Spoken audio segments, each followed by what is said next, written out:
Our tipping culture is getting out of control. So the US norm of tipping at least 20% on a meal and at the very least $1 a drink at a bar has always confused European tourists. So in recent years, however, tipping prompts have become so ubiquitous, have spread to so many new areas of commerce that even Americans are confused about when, where tip is appropriate. And now, have you ever been to a place where they ask for a tip and it's for something like really small, such as ice cream? I'm pretty sure everyone has. So there is now almost no payment transaction in the United States that doesn't involve a prompt for a tip. So if you go to a coffee or pick up a takeout order, for example, an electronic screen will almost certainly get swiveled in your direction.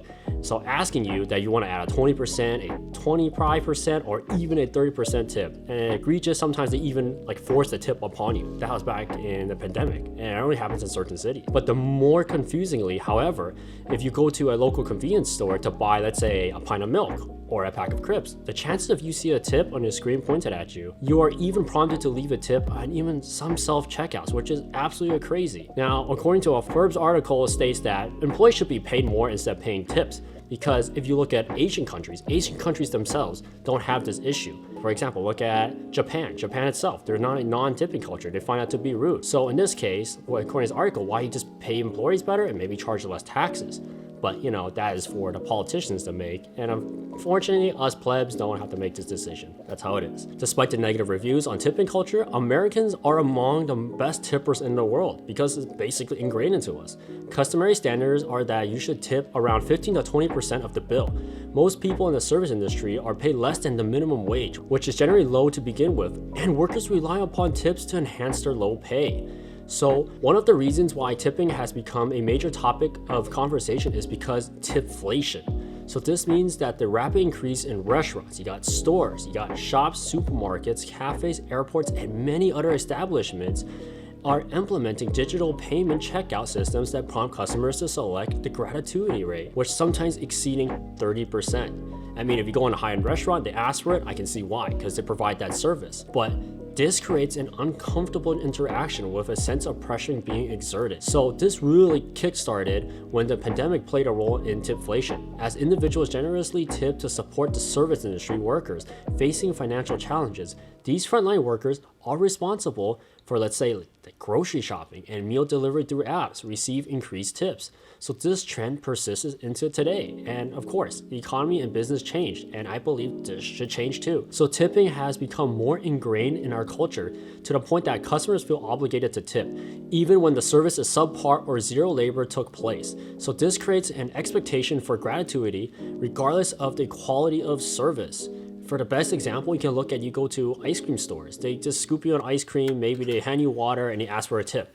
It's getting to that point now. So when the point of tipping should be a gesture to reward for good service, this is becoming a new definition of basically you buy a meal $10, expect to increase another 20%, because this is actually how it works over here, unfortunately. So while in many places in the United States, the minimum wage for tip workers is lower than the standard minimum wage, this means that the companies can legally pay their employees less and rely on tips to make up the difference, creating an environment where workers heavily depend on the tips to earn a livable wage.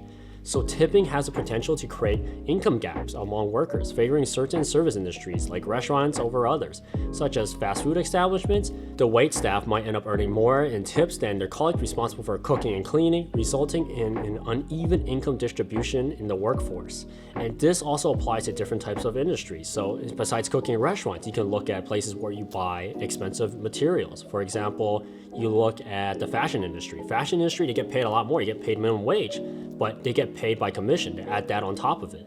So dependence on tips for livelihood introduces a bunch of emotional distress for workers, given the unpredictability of their income. So this situation can give a rise in financial anxiety, you got job insecurity, and you have impacting the well-being of individuals relying on tips to make ends meet.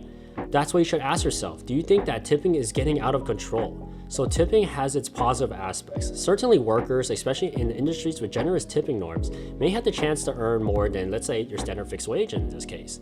So you earn your standard fixed wage, you can earn it through customers, through tipping, it can express appreciation to excellent service. But however, there are drawbacks to tipping culture. because just because one company does really well doesn't mean the rest will do really well. So workers relying on tips may face, let's say, like financial security if they don't receive enough. Customers might feel pressured by social expectations and the need to calculate appropriate gratuities, even within a similar job responsibilities, such as non-tipped workers may earn less than their tipped counterparts. Even within similar job opportunities, non-tipped workers may earn less than their tipped counterparts, perpetuating income inequality and creating dependence on customer generosity instead of employer compensation.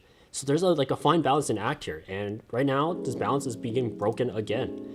From a business perspective, relying on tips can reduce labor costs for the companies, particularly those with narrow profit margins. But you can ask yourself, however, addressing this issue is tipping culture requires broader discussions on labor laws. You got the minimum wages, you got fair compensation, and some may argue that companies may pay a livable wage while relying on tips, but aiming for a more stable and equitable income for all workers. And it's just not companies. This includes a tax code, which personally, from my point of view, that has a more bigger impact than just raising the minimum wage, such as various movements caused to raise the minimum wage or eliminate tip for workers, reflect on ongoing debates surrounding these issues. Now, what do you think about the US tipping culture? And do you think that tipping culture is getting out of control in the US? Such as other channels such as Clear Value mentioned that now tips are mandatorily forced on top of your receipts, and you add tips on top of it. It's basically like a standard tipping for during the pandemic. It's reasonable back then during the pandemic when you needed money, but they're still implementing right now. And it's not legal because they're implementing about your decision.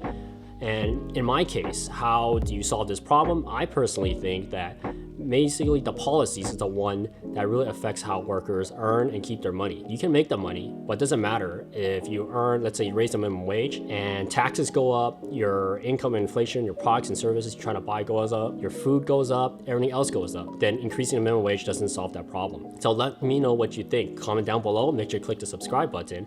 And more importantly, when you go to shops and restaurants, if you feel like the service is not well, it's okay to say no to a tip at times. Maybe let's say you go to an ice cream shop, they serve you an ice cream, they ask for like a 20% tip for a $5 ice cream. And even to give you that dirty look, you have to say something back. You gotta speak up, because if you don't speak up, companies are going to take advantage of you. So that's why I'm gonna take advantage of you guys by asking you guys to click the subscribe button down below. If you guys enjoyed this topic, make sure to comment down below. I might make a part 2 and show you what it's like on how tipping culture versus the United States and let's say Asian countries such as Japan, which people don't tip and they're living a comfortable life. That's it for this video. I'll see you guys next time. Have a wonderful day.